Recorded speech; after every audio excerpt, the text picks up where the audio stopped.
Hello everyone, welcome to this session. Here we are discussing about critical path method in network analysis in project management. First, we recapitulate network analysis. Network analysis is a system which plans projects, both large and small, by analyzing the project activity. Projects are broken down to individual tasks or activities which are arranged in logical sequence.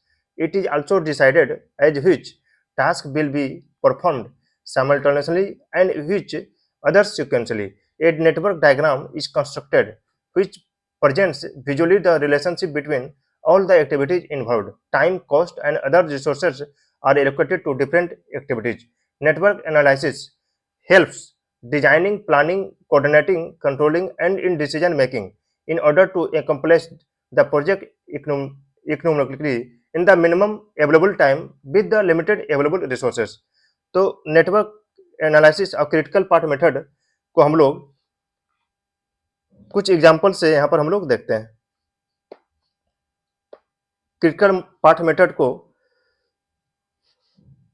एक mould जिसमें core और cavity होता है उसके reference में हम लोग यहाँ पर डिस्कस करेंगे। एक मोल्ड का ये कोर पोर्शन है और एक कैविटी पोर्शन है।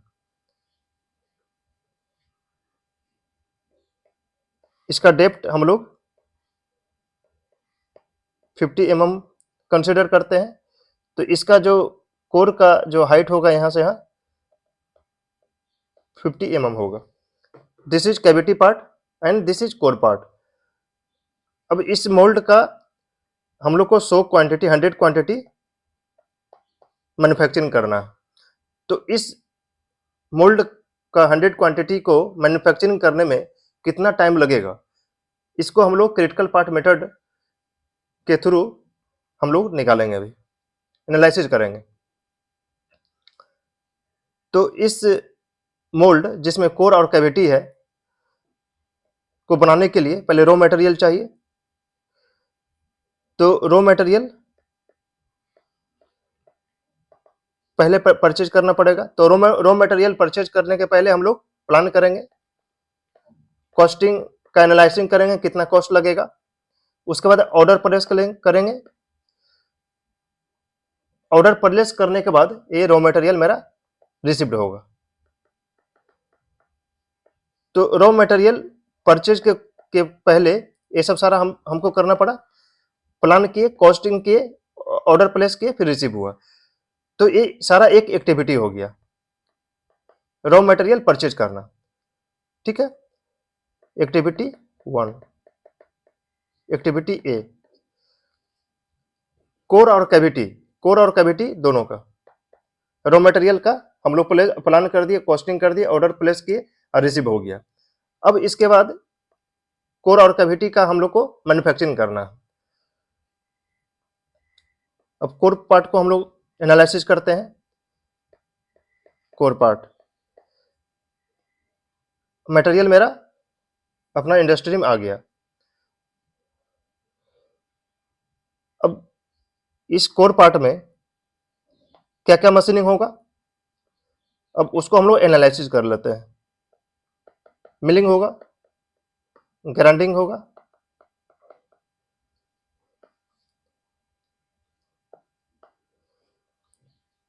फिर फिनिशिंग होगा।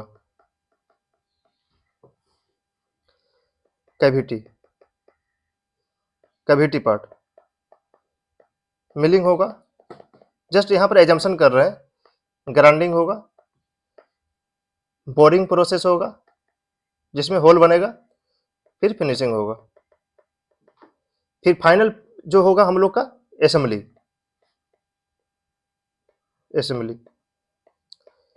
तो असेंबली एक एक्टिविटी हो गया, असेंबली मेरा एक एक्टिविटी हो गया।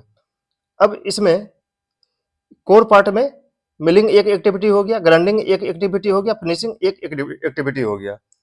इन सेम पैटर्न कैविटी में मिलिंग एक एक्टिविटी हो गया, ग्राइंडिंग भी एक एक्टिविटी हो गया, बोरिंग एक एक्टिविटी हो गया, फिनिशिंग एक एक्टिविटी हो गया। तो किसी भी प्रोडक्ट को बनाने के पहले हम लोग उसका इस तरह एनालिसिस करते हैं। असेंबली एक एक्टिविटी हो गया। तो हम लोग ये कोर और कैविटी, असेंबली कब स्टार्ट होगा? जब कोर और कैविटी मेरा रेडी हो जाएगा। अब इसको हम लोग नेटवर्क डायग्राम में फिक्स करते हैं। रॉ मटेरियल, रॉ मटेरियल एक एक्टिविटी हो गया। तो किसी भी एक्टिविटी का एक इवेंट होता है स्टार्टिंग, स्टार्टिंग इवेंट, एक एंडिंग इवेंट। तो एक्टिविटी का इट इसको स्टार्टिंग इवेंट को टेल इवेंट बोलते हैं और इसको हेड इवेंट बोलते हैं।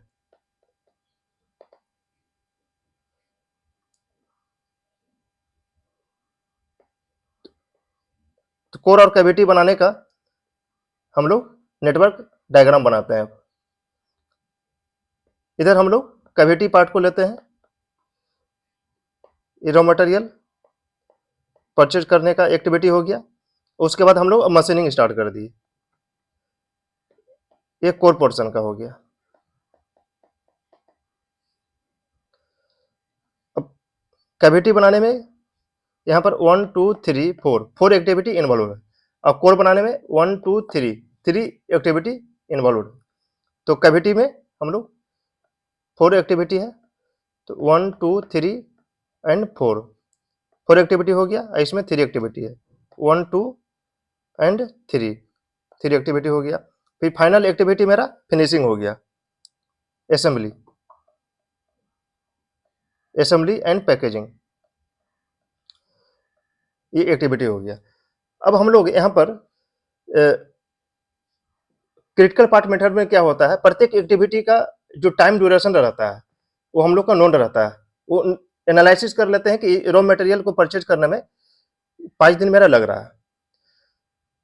अब यहाँ पर जो मिलिंग किए कैविटी का, मिलिंग एक प्रोडक्ट का मिलिंग करने में 4 दिन लगा, मतलब टोटल जो 100 प्रोडक्ट बना रहे हैं, वो 100 प्रोडक्ट का बनाने में 4 डेज लगा।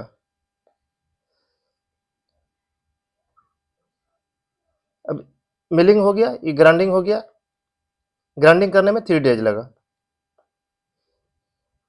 इसको 5 डेज लगा। बोरिंग करने में, बोरिंग करना एक्टिविटी हो गया, ये फिनिशिंग 4 डेज लगा। कैविटी का 3 days for milling procedure, this is grinding activity 4 days,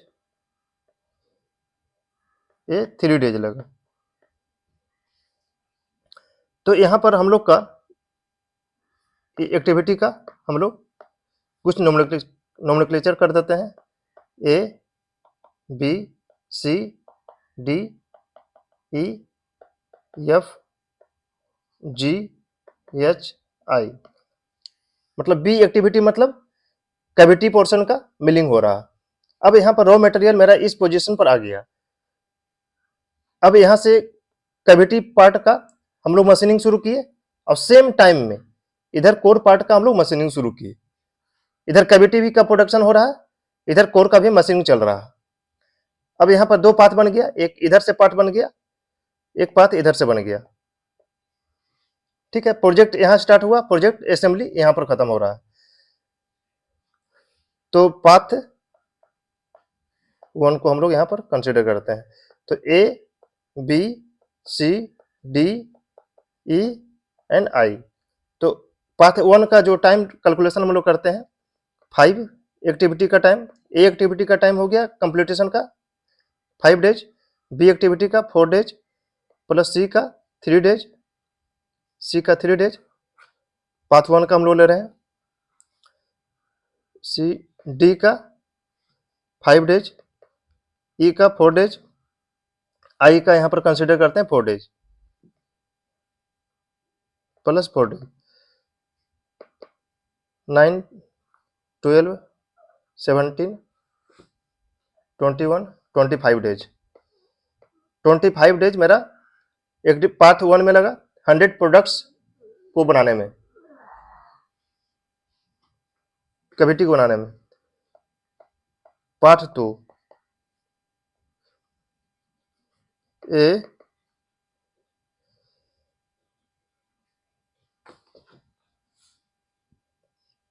F G plus H plus I 5 days plus 3 days plus 4 days plus 3 days plus 4 days 8 12 15 plus 19 days। तो path B को complete करने में 19 days लगा। तो critical path जो longest path जो होता है उसको क्रिटिकल पाथ कहते हैं। मैंने इस प्रोजेक्ट को फिनिश होने में 25 डेज लगेगा। यानी यहाँ पर क्रिटिकल पाथ क्या हो गया, critical path is the longest path. तो ए बी सी डी ई आई, इसमें जो क्रिटिकल पार्ट को कंप्लीट करने में जो टाइम लग रहा है वो 25 डेज का लग रहा है। यानी प्रोजेक्ट ड्यूरेशन जो होगा इसमें, प्रोजेक्ट ड्यूरेशन 25 डेज। इस तरह हम लोग क्रिटिकल पार्ट मेथड एनालिसिस करके ये जो कोर और कैविटी बनाने का जो टोटल ड्यूरेशन जो था 25 डेज हम लोग निकाले। अब किसी भी क्रिटिकल पार्ट नेटवर्क एनालिसिस में क्रिटिकल पार्ट मेथड के द्वारा जब हम लोग नेटवर्क डायग्राम बनाते हैं तो प्रत्येक एक्टिविटी का एक टोटल 4 टाइम ड्यूरेशन रहता है। Earliest start time, earliest finish time, latest finish time and latest start time. तो earliest start time network diagram में फॉरवर्ड से हम लोग निकालते हैं, मतलब इधर से हम लोग निकालेंगे ऐसा। और latest finish time and latest start time हम लोग बैकवर्ड से निकालते हैं। अब इसको हम लोग कैसे निकालते हैं यहाँ पर देख लेते हैं। Earliest start time, earliest finish time, latest finish time and latest start time. अब पर्टिकुलर इस एक्टिविटी का, ये एक्टिविटी का हम लोग earliest start time and earliest finish time निकालते हैं। तो एक्टिविटी का, एक्टिविटी ए का अर्लीस्ट स्टार्ट टाइम, ये एक्टिविटी है, इसका ये एक्टिविटी को फिनिश होने में 5 डेज लग रहा है। ये स्टार्टिंग का इवेंट है, ये फिनिशिंग इवेंट है, तो 0 हो जाएगा। जो हम शुरू करेंगे वो तो 0 से शुरू करेंगे। और earliest finish time 0 plus earliest start time of that this activity plus duration of this activity, जो कंप्लीट होने जो टाइम है, ये 5 डेज हो गया। यहाँ पर लेटेस्ट फिनिश टाइम को निकालने के लिए अब हम लोग इसका क्या करते हैं, एक ब्लॉक बनाते हैं। इस सारा एक्टिविटी का एक स्टैंडर्ड होता है कि जब हम लोग इस क्रिटिकल पार्ट मेथड या पार्ट एनालिसिस को जब हम लोग नेटवर्क डायग्राम के थ्रू जब एनालिसिस करते हैं तो इस तरह करके प्रत्येक एक्टिविटी का ब्लॉक बनाना होता है, जिसमें हम लोग इधर अर्लीस्ट स्टार्ट टाइम को नोट करते हैं और इधर लेटेस्ट फिनिश टाइम को नोट करते हैं। तो इस प्रोजेक्ट ड्यूरेशन में टोटल टाइम कितना होगा, 25 डेज।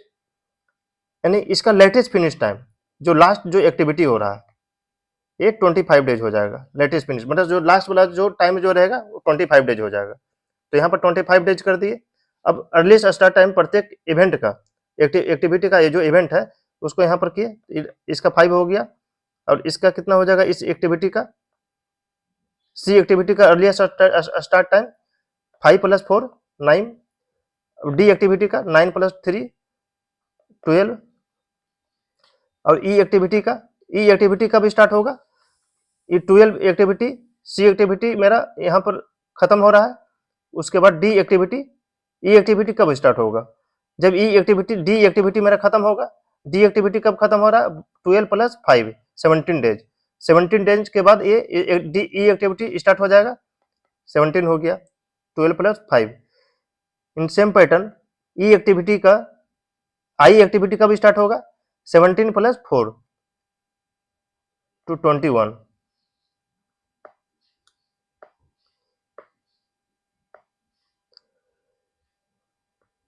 अब earliest start time of G, F का अर्लीस्ट स्टार्ट टाइम कितना हो जाएगा, 5 हो जाएगा। और जी का 5 + 3 8 हो जाएगा।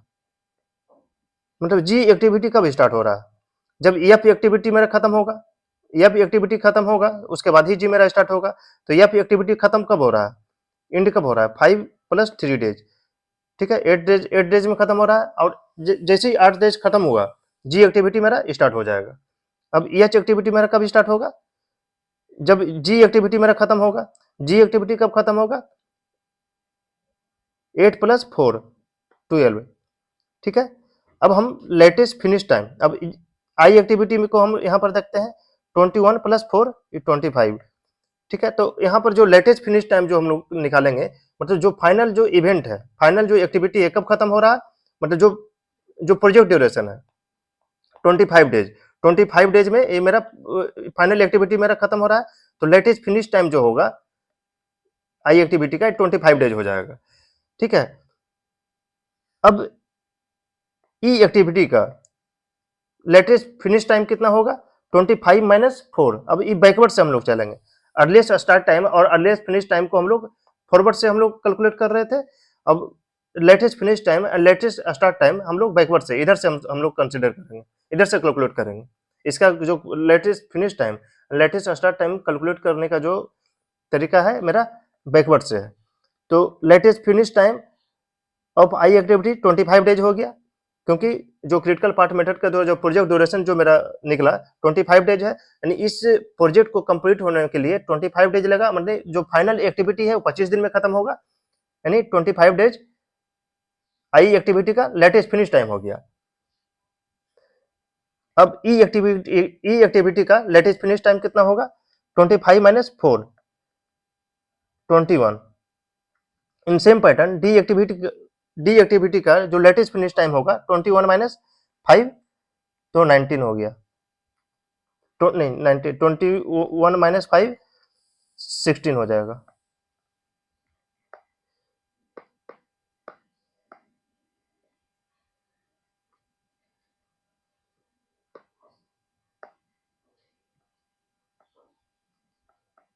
हो जाएगा।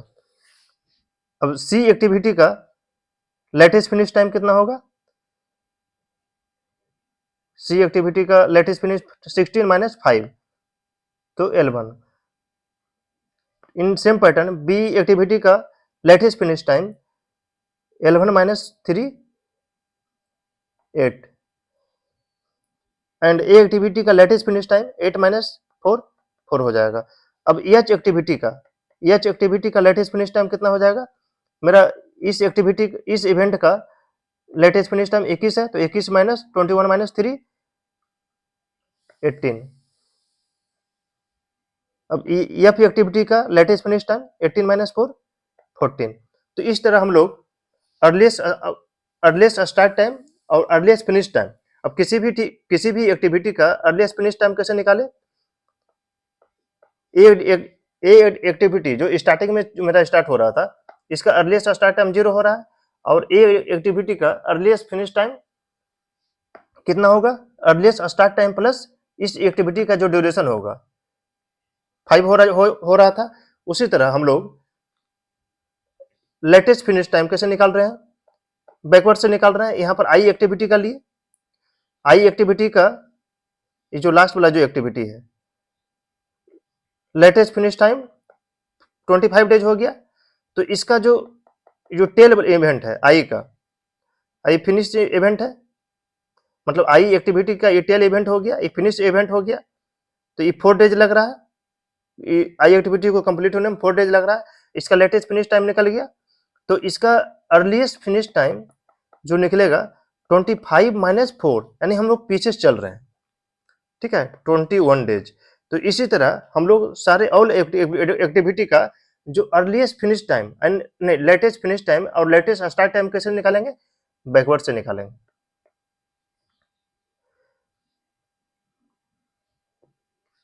ठीक है।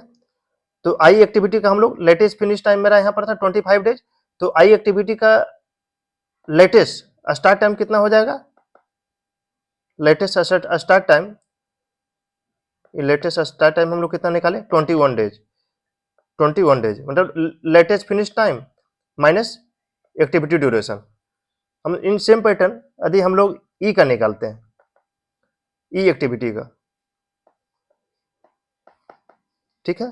तो ई एक्टिविटी का जो टाइम ड्यूरेशन है 4 डेज है, और यहाँ पर जो लेटेस्ट फिनिश टाइम, ये जो बॉक्स है, बॉक्स में एक स्टैंडर्ड फॉर्मेट है, पहला इधर रहेगा अर्लीस्ट स्टार्ट टाइम, इधर लेटेस्ट फिनिश टाइम हम लोग भरेंगे, फिल करेंगे।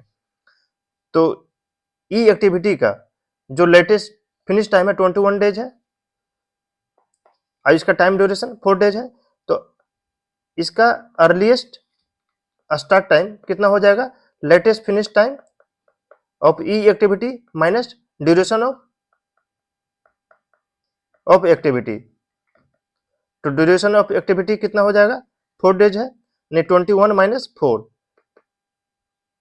यानी 17 डेज। अर्लीस्ट स्टार्ट टाइम नहीं, लेटेस्ट स्टार्ट टाइम। इस तरह हम लोग प्रत्येक एक्टिविटी का earliest start time and earliest finish time and latest finish time and latest start time, मतलब एल से स्टार्ट हो रहा, latest finish time and latest start time backward से हम लोग निकाले। लेटेस्ट फिनिश टाइम हम लोग पहले सबसे लास्ट वाला एक्टिविटी का निकालते हैं। वो लेटेस्ट फिनिश टाइम क्या होगा, जो क्रिटिकल पार्ट का जो प्रोजेक्ट ड्यूरेशन जो निकलेगा वो मेरा लेटेस्ट फिनिश टाइम सबसे लास्ट वाला एक्टिविटी हो जाएगा। लेटेस्ट फिनिश टाइम सबसे लास्ट वाला एक्टिविटी का हो जाएगा। उसके रेफरेंस में हम सारा एक्टिविटी का, मतलब यहाँ पर जो सबसे लास्ट वाला एक्टिविटी आई है, इसका लेटेस्ट फिनिश टाइम निकल गया। अब इस लेटेस्ट फिनिश टाइम के रेफरेंस में प्रत्येक एक्टिविटी का हम लोग लेटेस्ट फिनिश टाइम निकाल लेंगे और लेटेस्ट स्टार्ट टाइम निकाल लेंगे। तो क्रिटिकल पार्ट मेथड में हम लोग किसी भी प्रोजेक्ट का, अब एक एग्जांपल और हम लोग लेते हैं, एक एग्जांपल और लेते हैं। जैसे एक बोतल को बनाना है, ठीक है, इसका एक कैप है, ये बॉटम पोर्शन। तो इसका दो मेन पार्ट हो गया, ए पार्ट इसको कंसिडर करते हैं, इस कैप को बी पार्ट कंसिडर करते हैं। तो इसका हम लोग क्या, पहले एक रॉ मटेरियल को परचेज किए, लाए, ये एक्टिविटी ए हो गया, नहीं एक्टिविटी 1 इसको कंसिडर किए, एक्टिविटी 1 हो गया रॉ मटेरियल। उसके बाद बोतल का जो बॉटम पार्ट हो गया, अब इसका कौन कौन सा मशीनिंग होगा उसको हम लोग निकाल लिए। बेंडिंग प्रोसेस हो गया, तो एक्टिविटी 2 कंसिडर किए। फिर इसका फिनिशिंग प्रोसेस हो गया, 3 हो गया। फिर कैप का सेम पैटर्न में बेंडिंग किए, फिर इसका फिनिशिंग किए। उसके बाद हम लोग लास्ट में असेंबली करते हैं, असेंबली किए। तो ये activity number 4, activity number 5, assembly का 6 किए। तब इसका नेटवर्क डायग्राम बनाते हैं। रॉ मटेरियल ये हो गया, रॉ मटेरियल परचेज किए, इन सेम पैटर्न इधर हम लोग बोतल का बॉटम पार्ट जो मेन पार्ट है उसको बनाना स्टार्ट किए। तो इसमें ये बेंडिंग हो गया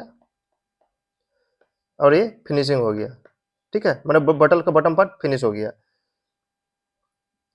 इन सेम पैटर्न ये बेंडिंग हो गया कैप का, ये कैप का हो गया, बेंडिंग हो गया, ये फिनिशिंग हो गया, और ये फिर असेंबली हो गया। तो ये असेंबली कब स्टार्ट होगा, ये जब दोनों पार्ट मेरा रेडी हो जाएगा। तो इस तरह हम लोग नेटवर्क डायग्राम निकालते हैं। तो सीपीएम क्रिटिकल पार्ट मेथड में क्या होता है, प्रत्येक एक्टिविटी का टाइम मेरा नोन रहता है। मतलब रॉ मटेरियल करने में 4 दिन लगेगा, ये बेंडिंग प्रोसेस से हम लोग पहले एनालिसिस कर लेते हैं कि ये 2 दिन में कंप्लीट हो जाएगा, ये 1 दिन में कंप्लीट हो जाएगा, ये 2 दिन में हो जाएगा, ये 3 दिन में हो जाएगा। तो यहाँ पर ये 4 दिन में असेंबली करने में 4 दिन लगेगा। तो इधर से कितना, 4 प्लस 4 2 6 3 9 4 14, मतलब इधर से 14 डेज लग हुआ। अब इधर से यदि हम लोग करते हैं तो टोटल टाइम कितना हुआ, 4 2 6 7 7 11 11 डेज। तो क्रिटिकल पाथ मेरा कितना हो जाएगा, सीपीएम इधर ए वाला एक्टिविटी हो जाएगा, इधर से हम लोगों को कंसिडर करना पड़ेगा, यानी टोटल प्रोजेक्ट ड्यूरेशन 14 डेज हो जाएगा, प्रोजेक्ट ड्यूरेशन 14 डेज। तो किसी भी प्रोजेक्ट को हम लोग क्रिटिकल पार्ट मेथड के द्वारा जो ड्यूरेशन उस प्रोजेक्ट को कंप्लीट होने में कितना टाइम लगेगा उसको हम लोग निकाल सकते हैं।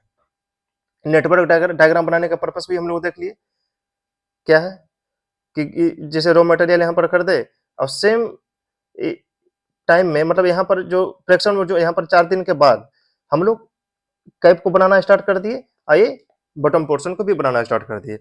ऐसा तो यहाँ पर नहीं कर रहे हैं कि रॉ मटेरियल को कर दे, उसके बाद पहले हम लोग कैप बनाए, कैप खत्म हुआ, उसके बाद यहाँ पर बॉटम पोर्शन बनाना स्टार्ट कर दिए। इससे क्या होगा, इसको बनाने में यदि 10 दिन लग रहा है तो इसको बनाने में 15 दिन लग रहा है, तो टोटल ड्यूरेशन मेरा बढ़ जाएगा। यहाँ पर नेटवर्क डायग्राम में क्या हम लोग करते हैं, रॉ मटेरियल को खरीदे, इधर से हम लोग टाइप को बनाना स्टार्ट कर दिया, इधर सेम टाइम में हम लोग इधर बॉटम पोर्शन को भी बनाना स्टार्ट कर दिए।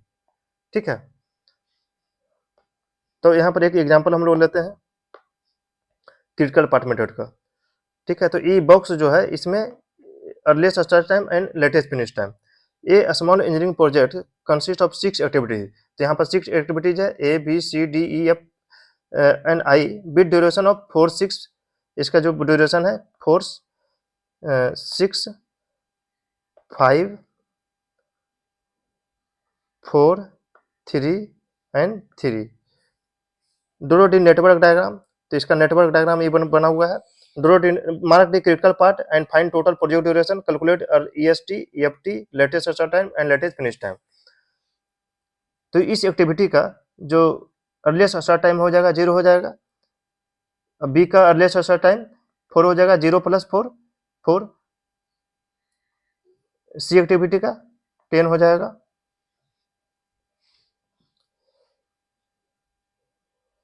सी एक्टिविटी का 10 हो जाएगा।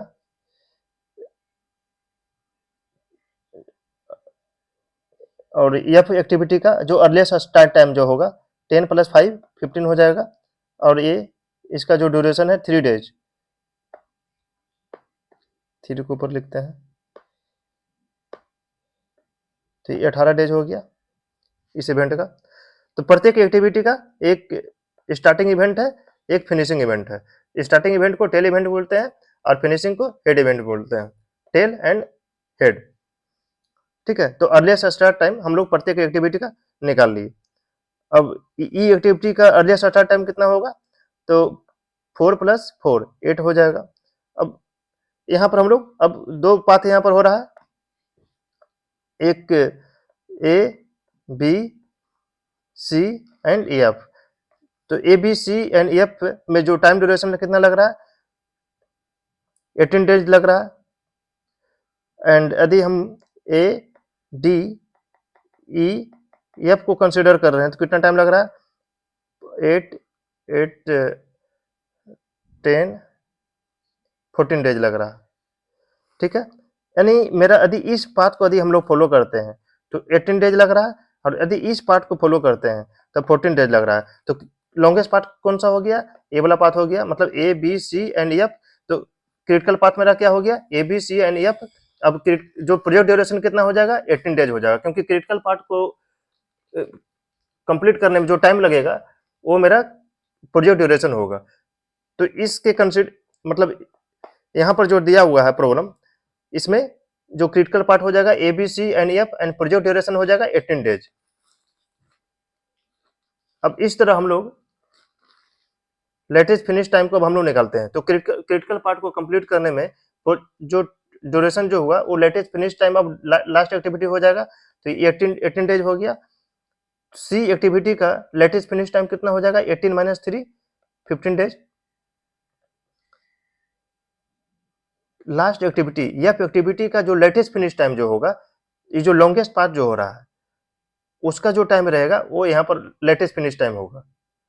अब earliest start time and earliest finish time हम लोग फॉरवर्ड से हम लोग कैलकुलेट करते हैं, और latest finish time and latest start time हम लोग बैकवर्ड से करते हैं, ऑलरेडी हम लोग डिस्कस कर चुके हैं। तो बी एक्टिविटी का जो लेटेस्ट फिनिश टाइम जो होगा 15 - 5 10 हो जाएगा। ठीक है, क्योंकि एक्टिविटी ड्यूरेशन 5 है और सी एक्टिविटी का लेटेस्ट फिनिश टाइम 15 है, तो बी का कितना हो जाएगा, 15 - 5 10। एंड ए एक्टिविटी का जो लेटेस्ट फिनिश टाइम होगा 10 - 6 4 हो जाएगा। ई एक्टिविटी का लेटेस्ट फिनिश टाइम 15 - 3 12 हो जाएगा। तो इस तरह earliest start time and latest finish time हम लोग निकल गया। अब किसी भी एक्टिविटी का अर्लीस्ट फिनिश टाइम कैसे निकाले थे इसको भी हम लोग देख लिए थे। तो ए एक्टिविटी का अर्लीस्ट फिनिश टाइम कितना हो जाएगा, 0 प्लस मतलब earliest start time plus 4 earliest finish time हो जाएगा। ठीक है, in same manner latest finish time मेरा ई एफ एक्टिविटी का लेटेस्ट फिनिश टाइम 18 है, तो latest start time E F activity का कितना हो जाएगा, 18 माइनस 3 यानी 15 एफ एक्टिविटी का। इसी तरह हम लोग बैकवर्ड से सारा एक्टिविटी का लेटेस्ट स्टार्ट टाइम में हम लोग निकाल लेंगे। तो यहाँ पर ड्यूरेशन जो हम लोग का दिया हुआ है ए का 4 6 5 4 3 3। तो अर्लीस्ट स्टार्ट टाइम ए एक्टिविटी का 0 निकला था, 4 10 4 8 15 हो गया। अब earliest finish time, earliest start time plus duration of activity, ठीक है। 4 earliest start time of this activity B and duration of activity 10 हो जाएगा, फिर ये 15 हो जाएगा। मतलब earliest start time of that activity plus duration of that activity हो गया। Earliest start time of D activity equal to 4 days और duration of that activity equal to 4, तो हो जाएगा मेरा 8 हो जाएगा, ये 11 हो जाएगा, फिर प्लस ये 18 हो जाएगा। उसी तरह हम लोग लेटेस्ट फिनिश टाइम हम लोग एफ से हम लोग निकाले थे, एफ का मेरा 18 था और duration of F activity equal to 3 है। तो यदि हम इसको माइनस कर देते हैं, लेटेस्ट फिनिश टाइम जो लास्ट वाला एक्टिविटी है, इसको यहाँ पर ऐसा देखते हैं, एफ वाला जो एक्टिविटी है इसका लेटेस्ट फिनिश टाइम मेरा 18 डेज है, ठीक है। तो इसी एक्टिविटी का लेटेस्ट फिनिश टाइम कितना हो जाएगा, इसका ड्यूरेशन हो गया मेरा 3 डेज है, तो 18 माइनस 3 15 हो गया, तो इसका 15 हो गया। इन सेम पैटर्न यदि हम लोग सब इसी तरह निकालते हैं तो ये 12 15 10 ये 4 हो जाता है।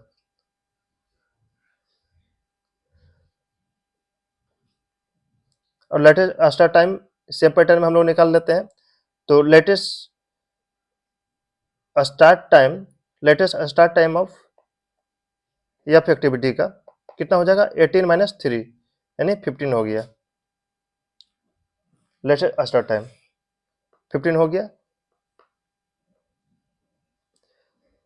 इन सेम पैटर्न सी एक्टिविटी का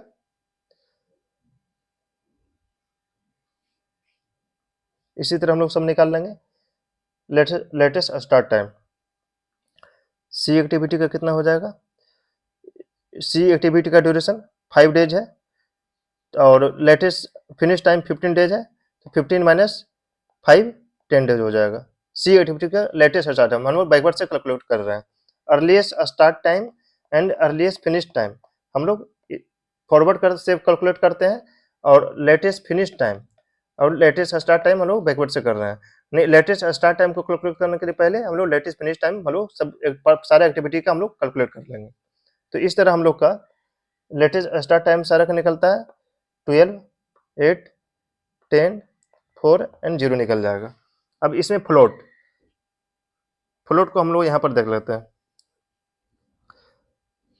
यदि हम लोग लॉन्गेस्ट पार्ट को अधिक कंसिडर करते हैं तो 18 डेज लग रहा है मेरा, और यदि शॉर्टेस्ट पार्ट को अधिक कैलकुलेट करते हैं यदि हम लोग लेते हैं तो 14 डेज लग रहा है। अब यहाँ से हम लोग देखते हैं ए बी सी को यदि हम लोग लेते हैं तो 10 प्लस 15 डेज यहाँ तक में 15 दिन में कंप्लीट होगा। अब हम लोग यहाँ पर लेते हैं ए D and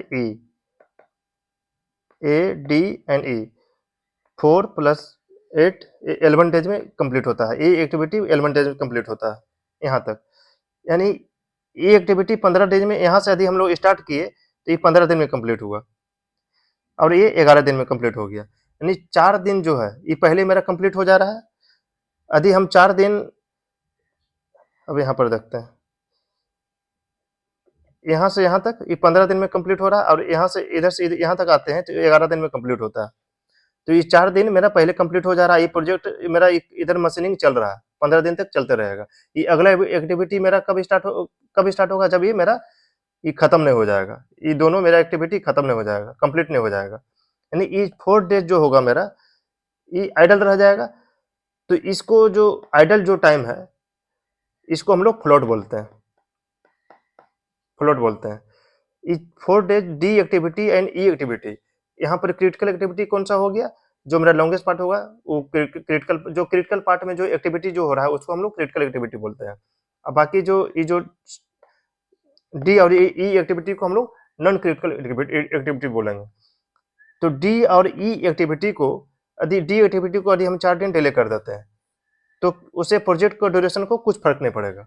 D E activity को डी या ई किसी में एक्टिविटी को यदि हम 4 दिन डिले कर देते हैं तो टोटल प्रोजेक्ट ड्यूरेशन में कुछ फर्क नहीं पड़ रहा,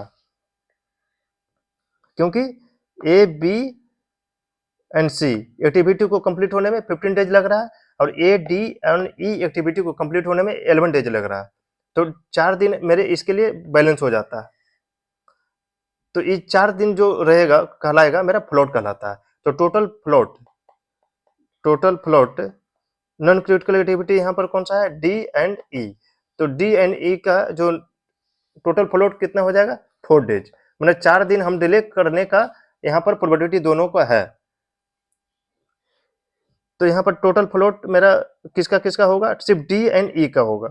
डी एंड ई का 4 डेज होगा, बाकी सब क्रिटिकल एक्टिविटी है, सारा का फ्लोट 0 हो जाएगा। तो इस तरह हम लोग क्रिटिकल पार्ट मेथड को यहाँ पर हम लोग देखें। क्रिटिकल पार्ट मेथड एनालिसिस करके किसी भी प्रोजेक्ट का ड्यूरेशन को हम लोग निकाल सकते हैं। इन सेम मैटर हम लोग पर्ट एनालिसिस को पहले जो डिस्कस किए थे उसमें प्रत्येक एक्टिविटी का जो टाइम था उसमें फिक्स नहीं रहता था। यहाँ पर क्रिटिकल पार्ट मेथड में क्या है, प्रत्येक एक्टिविटी का जो टाइम ड्यूरेशन है वो फिक्स है, पहले से नोन है। और पर्ट एनालिसिस में क्या होता था, प्रत्येक एक्टिविटी का जो टाइम ड्यूरेशन रहता था वो 3 टाइम ड्यूरेशन उसमें हम लोग कंसिडर करते थे, pessimistic, optimistic and most likely time. उसके बाद हम लोग प्रत्येक एक्टिविटी का एक एक्सपेक्टेड टाइम निकालते थे। लेकिन क्रिटिकल पार्ट मेथड में क्या है, प्रत्येक एक्टिविटी का एक्सपेक्टेड टाइम नोन रहता है। जैसे यहाँ ए एक्टिविटी का जो एक्सपेक्टेड टाइम है कंप्लीट होने का 4 डेज है, बी एक्टिविटी का 6 डेज है।